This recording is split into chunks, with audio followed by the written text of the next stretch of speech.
Salut tout le monde! Aujourd'hui, mon but de mon intervention, c'est de vous montrer comment appliquer votre coloration toute seule à la maison. J'ai eu beaucoup d'appels de mes clients pour me demander quelle façon de faire, qu'est-ce qu'ils pourraient faire, parce que là, on ne pourra pas se voir pendant un bon mois, puis il y a des gens qui ne pourront pas endurer la repousse. Comme moi ce matin, vous voyez très bien que je suis due. Alors, je vais vous expliquer comment fonctionne une application à la maison. Je vais vous présenter les produits que j'utilise. J'ai utilisé les produits Colo et j'ai déjà mis ma quantité de produits dans mon bol. J'ai un petit fouet pour mélanger mes deux colorations ensemble parce que j'utilise un 6.0 et un 7.34. Je mélange mes deux produits ensemble. Alors j'ai mis 50 ml de coloration et je rajoute 50 ml d'oxydant de la même compagnie et je mélange bien le tout ensemble. C'est pour ça qu'on a besoin d'un petit fouet parce que c'est plus facile à mélanger la coloration. Il ne faut absolument pas qu'il reste des petits grumeaux. Il faut que ça devienne un mélange très bien homogène, on va dire. Utilisons les bons termes. Alors, il faut quand même bien mélanger et ça permet aussi d'oxygéner le produit. Ça va vous prendre pour votre application une paire de gants, puis un pinceau. Je vais vraiment vous expliquer en m'appliquant la coloration aujourd'hui, moi-même, comment on peut y réussir toute seule. Et voilà. Protégez aussi vos comptoirs parce que de la coloration, ça peut tacher. Le port de gants est très important aussi parce que c'est quand même des produits chimiques, puis il faut protéger notre peau.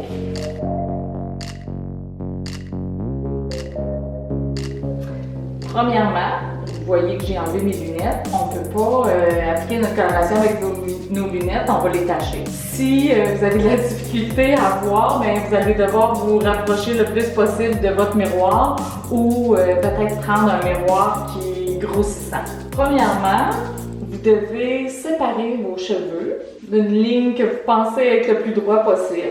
Mettre un peu de coloration sur votre pinceau sans qu'il y en ait trop. Et là, vous allez déposer votre coloration seulement à la racine. Je vais essayer d'aller quand même doucement pour vous montrer, parce que moi, je suis quand même assez habituée d'appliquer de la coloration aux autres. Mais l'idée, c'est d'utiliser votre pinceau pour faire une bonne séparation dans vos cheveux.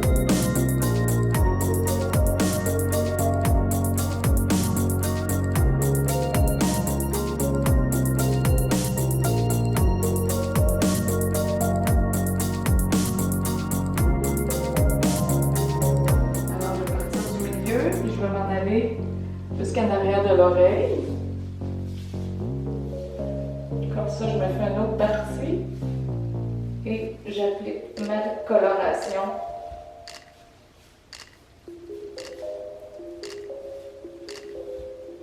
Important de déposer la coloration et de non licher, comme étendre trop la coloration. Vraiment la déposer. Plus à taponner que de l'étendre. Première séparation en diagonale, de celle du milieu à celle du côté. Il ne faut vraiment pas que ce soit trop épais. Et là, vous la poussez vers l'arrière. Vous déposez la coloration.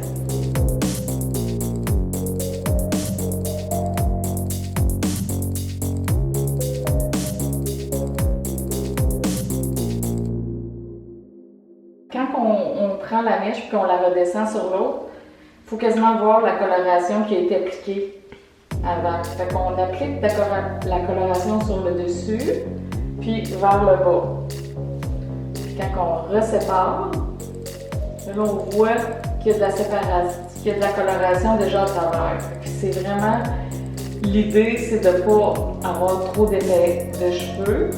C'est pas un exercice facile, mais c'est quelque chose qui peut se faire quand on s'y prend de la bonne façon.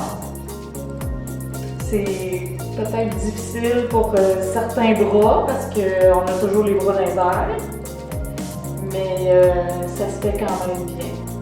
Ce qui est bien important aussi, c'est l'avant. C'est là qu'on voit le plus nos cheveux blancs. Habituellement, dans la nuque, on en a moins. Il y en a même à la limite qui vont faire seulement le dessus, puis les côtés, puis ils vont laisser le derrière sans appliquer de coloration. Mais si vous pouvez vous faire aider par quelqu'un pour faire l'arrière, à l'avant, ça se fait très bien seul. Très important, sur les côtés, ne pas gêner, parce que c'est là qu'on a le plus de cheveux blancs, puis de bien faire le contour du visage. Puis quand on a terminé, on essaie de redescendre les cheveux pour les coucher un peu plus un par-dessus l'autre. Comme ça, avec la chaleur du cuir chevelu et des cheveux par-dessus, ça va faire bien agir le produit. Puis vous pouvez répéter au contour du visage pour vous assurer que vous n'avez pas oublié aucun cheveu. Là, je vais faire la même chose de l'autre côté. Je vais reprendre une séparation du milieu jusqu'à l'arrière de l'oreille. L'idée, c'est de toujours appliquer à la racine. Même si on dépasse un peu, c'est pas grave, là. Mais l'important, c'est de ne pas en mettre sur tout le cheveu. L'important, c'est vraiment de colorer.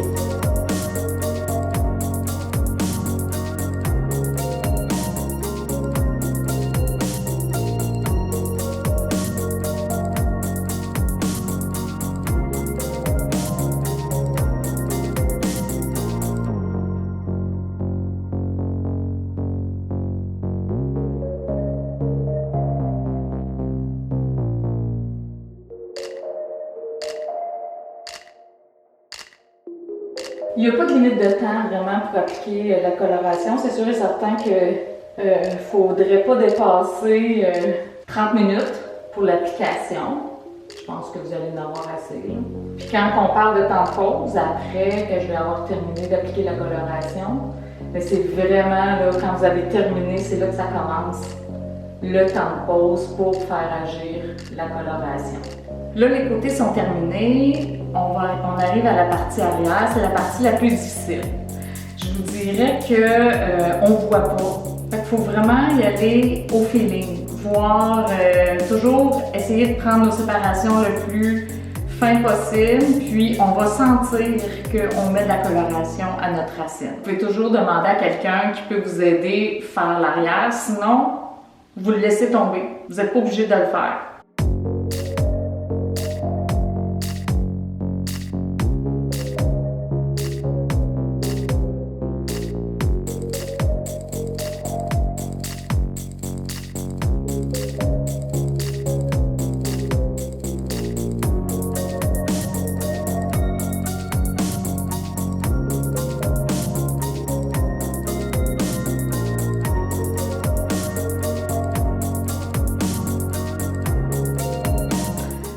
Maintenant que la coloration est terminée, on doit laisser poser la coloration pour 40 minutes. Puis, si, comme je disais tantôt, en appliquant la coloration, vous pouvez tout trouver sur le site web de Eleganza pour vous acheter les produits. Puis, si vous avez besoin de renseignements, vous pouvez toujours contacter directement Eleganza ou pour ceux qui me connaissent, vous pouvez toujours me rejoindre soit sur Messenger ou par texte ou par téléphone pour avoir plus d'informations, puis je vous guiderai dans votre application de coloration. On va revenir tantôt pour vous expliquer comment laver votre coloration après. Maintenant, le temps de pause est terminé, c'est l'heure de laver les cheveux. Je vous suggère de le faire dans votre cuisine, si c'est possible, parce que douche, bain, c'est pas l'idéal, ça pourrait tacher votre fourniture de salle de bain. Puis, une des plus vieilles serviettes que vous pouvez trouver dans votre maison, tips à utiliser après avoir lavé vos cheveux de votre coloration. Premièrement, ajustez l'eau. Pas trop chaude, pas trop froide. Mettre de l'eau sur vos cheveux et mélanger votre coloration de la racine avec l'eau, comme si vous faisiez un shampoing. Puis vous frottez très bien votre cuir chevelu pour tout dégager la coloration que vous avez à la racine.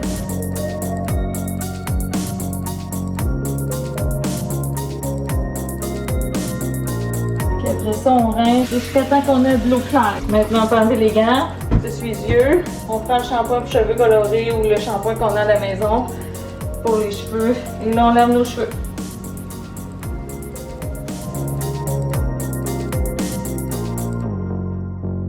Voici le résultat de mes beaux cheveux. Maintenant, je peux sortir. Dis pas maintenant je peux sortir. Ben, sortir de la salle de bain.